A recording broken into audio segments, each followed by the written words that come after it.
High আমি রূপম। আজকের এই ভিডিওতে আমরা ইন্ডিয়ান সিনেমার বেশ কিছু আপডেটস দেবো। তো চলো আজকের ভিডিও শুরু করা যাক। আজকের প্রথম যেটা আপডেট সেটা হচ্ছে রানী মুখার্জি স্টারার মার্দানি ছবিটা 10 বছর পূরণ করছে আজকে, এবং তারা সম্ভবত নেক্সট পার্টের মানে চ্যাপ্টার 3 এর একটা অ্যানাউন্সমেন্ট করতে পারে, নাহলে হিন্ট দিতে পারে। তার কারণ মার্দানি 3 খুব শীঘ্রই আসছে, এমনটাই খবর পাওয়া যাচ্ছে। এই ছবির কাজ খুব শীঘ্রই শুরু হবে, তবে একটা বড় করে অ্যানাউন্সমেন্টও আমরা দেখতে পেতে পারি।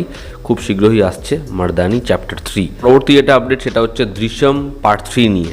জিতু জোসেফ তিনি জানিয়েছেন দৃশ্যমের যে পার্ট 3 সেটার ক্লাইম্যাক্স তার আগে থেকেই ডিসাইড করা হয়ে গেছে, তার ক্লাইম্যাক্স ভাবা হয়ে গেছে, কিন্তু তিনি জানেন না ছবির পুরো গল্পটা কীরকমভাবে এগোবে, যে কারণেই তারা পুরোপুরি প্লট লক করতে পারছে না। তবে দৃশ্যম 3তে কী হতে চলেছে, ছবির যে মূল ক্লাইম্যাক্স সেটা আগেই তার ভাবা হয়ে গেছে। এর আগে দৃশ্যম 2 প্রত্যেকটা ছবির ক্ষেত্রে সেটাই হয়েছে, আগে ছবির ক্লাইম্যাক্স ভাবা হয়েছে, তারপরে গল্পটাকে সেভাবে নিয়ে যাওয়া হয়েছে। দৃশ্যম 3 এর ক্ষেত্রেও সেটা অলরেডি ডান। এবার ছবির গল্প পুরোপুরি বাঁধা হয়ে গেলেই ছবির কাজ শুরু হবে। আজকের পরবর্তী যেটা আপডেট সেটা হচ্ছে এই আগস্ট মাসের এন্ডিংয়ে অনেকগুলো বাংলা ছবি রিলিজ হওয়ার কথা ছিল, কিন্তু যা পরিস্থিতি সেই ছবিগুলো পিছিয়ে যাচ্ছে। এবার সেপ্টেম্বরে কিছু ছবি আসবে, তবে সেই ছবিগুলোরও এখন রিলিজ ডেট এমন একটা পরিস্থিতিতে যে তারা বুঝতে পারছে না সেপ্টেম্বরের কোন সময়টা আনলে ভালো হবে, এবং অধিকাংশ ছবি পিছিয়ে গেছে একদম দুর্গাপুজোয়।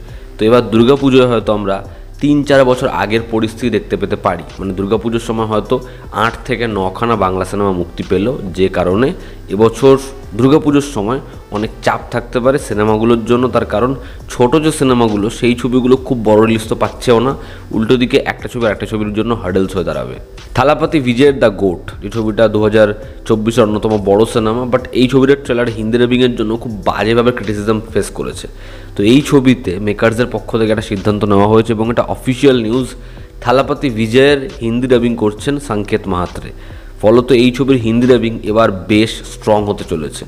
দেখার ছবিটা অডিয়েন্স কীরকমভাবে গ্রহণ করে, তবে সবার আগে ছবিটাকে ভালো হতে হবে। স্ত্রী পার্ট 1 এবং স্ত্রী পার্ট 2 এর রিলিজের মধ্যে 6 বছরের গ্যাপ রয়েছে। পার্ট 1-এর সাকসেসের পর পার্ট 2 এর জন্য আমাদের 6 বছর অপেক্ষা করতে হয়েছে, কিন্তু পার্ট 3 এর জন্য আমাদের এই অপেক্ষাটা করতে হবে না। তার কারণ পার্ট 3 এর স্ক্রিপ্ট লকড, তারা পুরোপুরি প্ল্যানিং রেডি রেখেছে। এরপর ম্যাডক্সের নেক্সট রিলিজ হচ্ছে টাম্মা, এটা নিয়ে আমি আগে কথা বলেছি। তারপর কাজ শুরু হবে ভ্যাম্পায়ার্স অফ বিজয়নগর, সেই ছবিটা আসবে। তারপর আসবে ভেরিয়া 2, এবং তারপর আসবে স্ত্রী পার্ট 3। তো মোটামুটি এখন আমাদের 3-3.5 বছরের অপেক্ষা ধরে চলতে হবে। তবে যেরকমভাবে ম্যাডক্স একটা ছবির পরে আরেকটা ছবির জন্য যে দূরত্বটা রাখতো, যে ব্যবধানটা রাখতো, সেটা এবার তারা কম করে দেবে, এবং হয়তো আমরা একই বছরের মধ্যে 2টো ছবি দেখতে পেতে পারি, যেরকম এবছর দেখতে পেলাম সেরকমই। তো দেখার স্ত্রী পার্ট 3 কবে আসে, তবে মোটামুটি 3 বছরের মধ্যেই আসবে স্ত্রী পার্ট 3। মুফাসা দ্য লায়ন কিং, সেখানে SRK অ্যান্ড সন্স, আমি এটা নিয়ে কথা বলেছি, তারা ভয়েস দিয়েছে, যে কারণে এই ছবিটার জন্য আরও একটু বেশি অডিয়েন্স তৈরি হবে, ও এমনি ছবিটা নিয়ে হাই প্রচুর থাকবে। সেরকমই এই ছবিটার তেলেগু ভার্সনে মুফাসার ভয়েস দেবে মহেশবাবু।